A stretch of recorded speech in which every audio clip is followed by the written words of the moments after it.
Est consacré aujourd'hui au traitement des eaux usées. Nous sommes en retard, même si des efforts ont été faits. En Ile-de-France notamment, quelques points noirs persistent, Alexandra. Oui, la France est quand même en train de rattraper son retard en matière de traitement des eaux usées. Mais effectivement, en Ile-de-France, 6 stations d'épuration ne sont pas aux normes. Asnières-sur-Oise, Versailles, Coulommiers, Fontainebleau, Mantes-la-Jolie et Achères.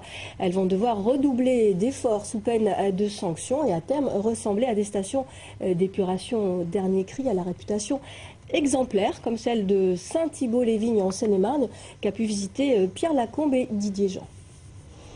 La France revient de loin dans le traitement de ses eaux usées. Il y a seulement 3 ans, 522 communes n'étaient pas aux normes. Elles ne sont plus que 268 aujourd'hui. Mais il reste encore des points noirs, particulièrement dans notre région.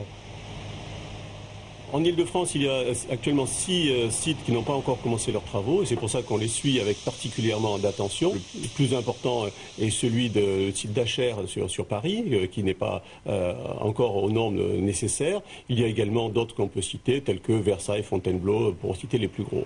La station de Saint-Thibault-les-Vignes en Seine-et-Marne, c'est l'exemple que devront suivre les 6 mauvais élèves d'Île-de-France.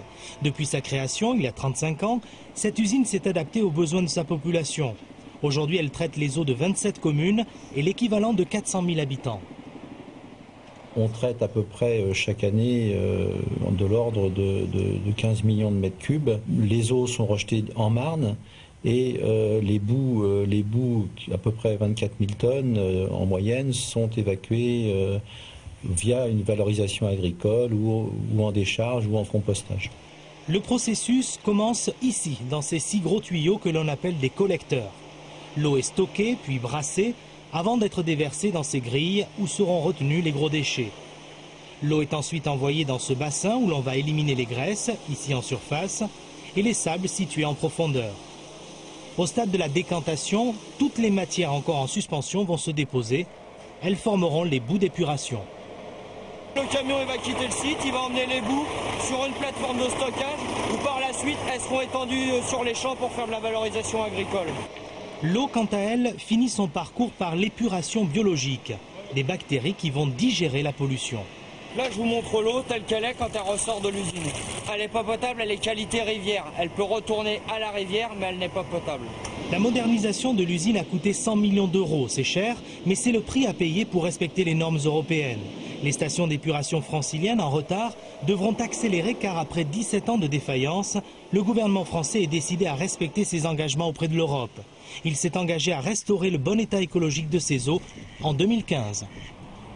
Jean-Pierre Decroix, bonjour. Vous êtes directeur Rivière Île-de-France pour l'agence de l'eau Seine-Normandie, organisme public chargé de gérer la politique de l'eau. Alors 6 sites ne sont pas aux normes en Île-de-France, on les a cités, Versailles, Achères, Coulommiers, Fontainebleau. Ça veut dire quoi? Les conséquences, l'eau n'est pas traitée correctement? Ça veut dire qu'il y a déjà une station de traitement qui, pour le moment, traite une partie des matières organiques, ce qu'on appelle des matières carbonées, et il faut maintenant qu'on enclenche le traitement de l'azote et du phosphore pour qu'elle soit plus complète. La Seine reçoit les rejets de 30% de la population française. Est-ce que les stations d'épuration d'aujourd'hui ont la capacité de gérer le volume d'eau usée qui est en augmentation ? Oui, sans aucun doute. Nous sommes en constant progrès depuis 15-20 ans, la mise en place des nouvelles stations. Il n'y en a que 6 qui ont encore des problèmes. Il y en a de nombreuses qui sont maintenant performantes et qui traitent l'ensemble des pollutions. Fait que la qualité de nos grands fleuves est en constante amélioration. Ça, vous le constatez comment? Eh bien, on le constate, le plus symbolique, c'est le nombre d'espèces de poissons présentes. Il y a une quinzaine d'années, il y en avait une dizaine à Paris. Maintenant, il y en a une trentaine. Et puis, le plus symbolique, c'est que le saumon, même s'il n'arrive pas à franchir tous les obstacles, arrive à survivre dans l'eau de la Seine. Et c'est notre grand symbole de qualité de l'eau. Une goutte d'eau serait donc usée, entre dans la station, on ressort 2 heures après propre. Mais est-ce que l'eau est vraiment propre? Est-ce qu'on peut être certain qu'il n'y a plus du tout de nitrate, qu'il n'y a pas de problème d'antibiotiques qu'on a pu retrouver dans l'eau? Elle est équilibrée pour son milieu. L'important en matière d'eau, c'est d'avoir toujours un usage équilibré pour sa destination. Donc les stations d'épuration, comme c'était bien dit dans le reportage, donnent une eau de qualité rivière, c'est-à-dire permettant la vie de la faune et de la flore aquatique tout à fait normale dans son biotope global pour une diversité stable et performante. Merci Jean-Pierre Decroix. Merci à tous les deux, c'était notre